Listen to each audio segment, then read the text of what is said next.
خلافت کہتے کسے؟ خلافت نام ہے حکومت الہیہ کا. اللہ کی حکومت، انسان کی خلافت. انسانی حاکمیت کفر ہے.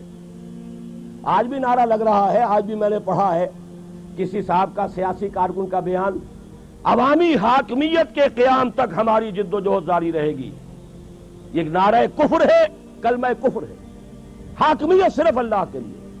سروری زیبا فقط اس ذات بے ہمتا کو ہے، حکمراں ہے ایک وہی، باقی بتان آزری. اچھا حاکم اللہ ہے تو انسان کے پاس کیا ہے؟ خلافت.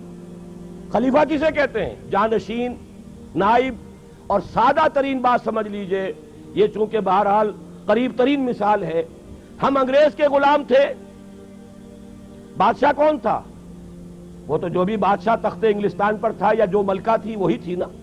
حاکم وہ تھی. وائس رائے ہوتا تھا یہاں. وائس رائے اس کا نمائندہ. جہاں حکم آ جائے گا اصل حاکم کی طرف سے سر تسلیم خم، جہاں نہیں ہے اپنی ثواب دید سے، مشورے سے، قریب لوکل جو بھی کنسلٹیشن ہے، جو ایکسپرٹس ہیں ان کے مشورے سے قدم اٹھا. یہ خلافت ہے. اب آپ ایک اور بات سمجھ لیجئے، یہ خلافت اللہ نے تمام انسانوں کو دی، اس لیے کہ ہمارے سب کے، چاہے وہ کافر ہو، مسلم ہو، ہندو ہو، مسلمان ہو، عیسائی ہو، گورے ہو، کالے ہو، سب حضرت آدم کی نسل سے ہیں. اور انی جاعلک یہ جو فرمایا اذ قال ربک للملائکۃ انی جاعل فی الارض خلیفہ، تو خلافت آدم کو دی. تو آدم کی ساری اولاد خلیفہ ہے.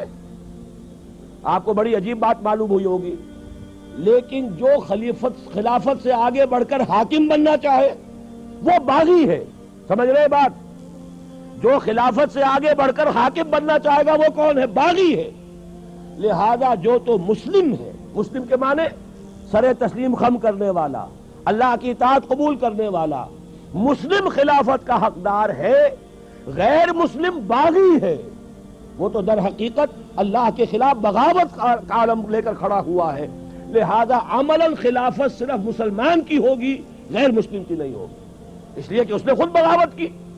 اب اگر بادشاہ کے 2 بیٹے تھے، اورنگزیب کے اگر چند بیٹے تھے یا کسی اور کے کوئی بیٹے تھے، کسی نے بغاوت کر دی، اب ظاہر بات ہے وہ تو پھر بادشاہ کی عین زندگی کے اندر وہ تو محروم ہو گیا تمام اعزازات سے. اسی طریقے سے اگرچہ اصلاً یہ خلافت کل بنی آدم کو اللہ نے عطا فرمائی، لیکن جنہوں نے اس خلافت سے آگے بڑھ کر حاکمیت کا دعویٰ کیا، چاہے وہ فرد ہو چاہے قوم ہو، وہ حاکمیت کا مدعی جو بھی ہے وہ گویا کہ اللہ کا باغی ہے، وہ خلافت سے محروم. اب خلافت صرف مسلمانوں کی ہوگی. 2 باتیں سمجھ میں آ گئیں. اب تیسری ایڈ کیجئے. جب تک نبوت کا سلسلہ جاری تھا، شخصی طور پر نبی جو ہے وہ خلیفہ ہوتا تھا اللہ کا، وہ وائس رائے تھا. کیوں؟ اس کا ایک وائرلیس سسٹم سے جس کا نام وحی ہے، اصل حاکم کے ساتھ اس کا ایک تعلق قائم ہے. حاکم کا حکم پہنچ رہا ہے نبی کو، لہذا اللہ کے حکم کو نافذ کرنا کس کا کام ہوگا؟ جس کے پاس حکم پہنچا. لہذا خلافت پرسنل تھی کہ نبی ہی خلیفہ تھا. یہی وجہ ہے وہ آیت بھی یہاں پر لکھی ہوئی ہے، یا داؤد انا جعلناک خلیفۃ فی الارض. اے داؤد ہم نے تمہیں خلیفہ بنایا ہے زمین میں. خلیفتن یہ تنکیر ہے، ایک خلیفہ. گویا کہ جب تک نبوت جاری تھی نبی ہی خلیفہ تھا. نبی نمائندہ ہے اللہ کا، نبی کے پاس احکام آ رہے ہیں. ما آتاکم الرسول فخذوہ وما نہاکم عنہ فانتہوا. جو رسول تمہیں دے تھام لو مضبوطی سے، جس چیز سے روک دے رک جاؤ. ومن یطع الرسول فقد اطاع اللہ. تو اصل خلافت نبی کی تھی جیسے حضرت داؤد کی. بلکہ ایک حدیث بھی بڑی پیاری ہے، حضور نے فرمایا کانت بنو اسرائیل تسوسہم الانبیاء کلما ہلک نبی خلفہ نبی. بنو اسرائیل کی سیاست انبیاء کے ہاتھ میں تھی.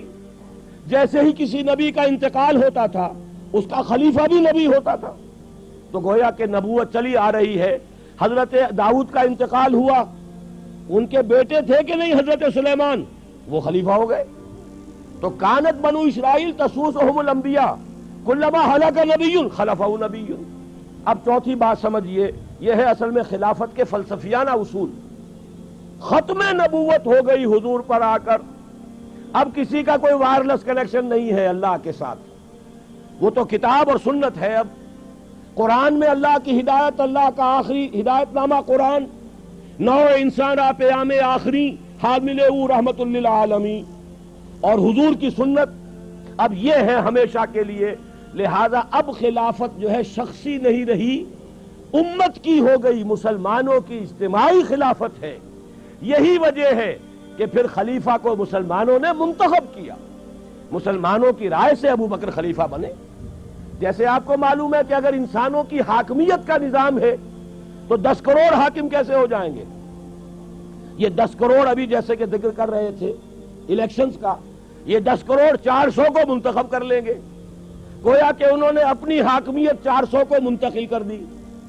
یہ 400 وزیر اعظم کو منتخب کر لیں گے, گویا کہ انہوں نے اپنی حاکمیت وزیر اعظم کے حوالے کر دی. اور اگر صدارتی نظام ہو تو گویا کہ 10 کروڑ مسلمانوں نے ایک شخص کو اپنا خلیفہ بنا دیا, اپنی خلافت منتقل اسے کر دی, ووٹ دے کر, رائے دے کر. اس معنی میں اب خلافت جو ہے وہ ایک انتخابی ادارہ ہے, مسلمانوں کے مشورے سے وجود میں آنے والا ادارہ ہے. اس کے لیے میں آپ کو ایک بہت اہم واقعہ سنا دینا چاہتا ہوں حضرت عمر کی زندگی کے آخری دور کا. حضرت عمر رضی اللہ تعالیٰ عنہ آخری حج پر تھے اپنی زندگی کے. وہاں حضرت عبد الرحمن ابن عوف تشریف لائے, جو حاضر ہوئے. حضرت عمر کا رتبہ بلند ہے اس لیے میں نے لفظ بدل دیا, تشریف لائے کی بجائے حاضر ہوئے.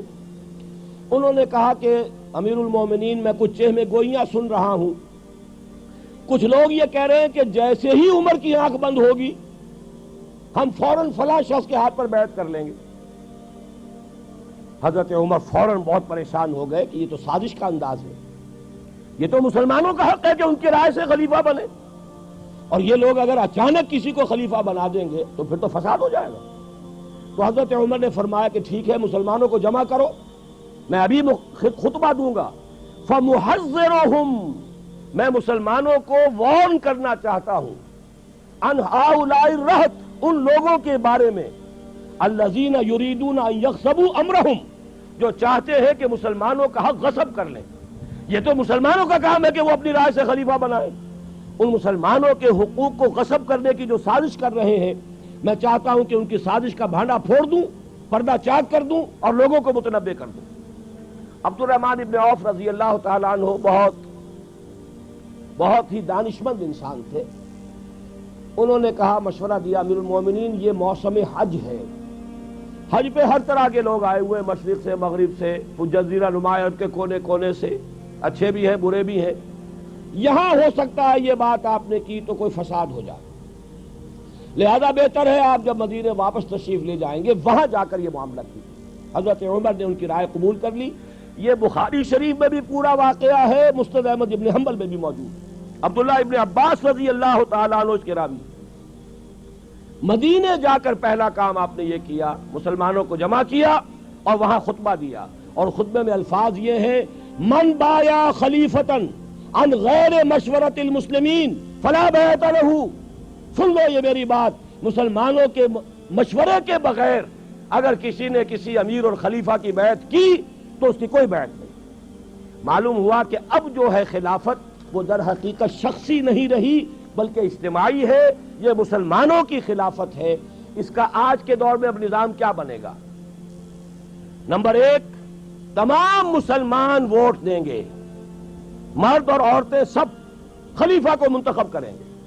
یہ صحیح بات کہی ہے توکل صاحب نے, اور یہ بات میں کھل کر کہتا رہا ہوں کہ اصل میں صدارتی نظام قریب تر ہے نظام خلافت کے, اور معقول تر نظام ہے. یہ پارلیمانی نظام تو ہم در حقیقت انگریز کی ایک وراثت کے طور پر لے کر چل رہے ہیں. جیسے کیپ ٹو دی لیفٹ یہ انگریز کی چال ہے, اور وہ بے ڈھنگی ہم بھی چل رہے ہیں.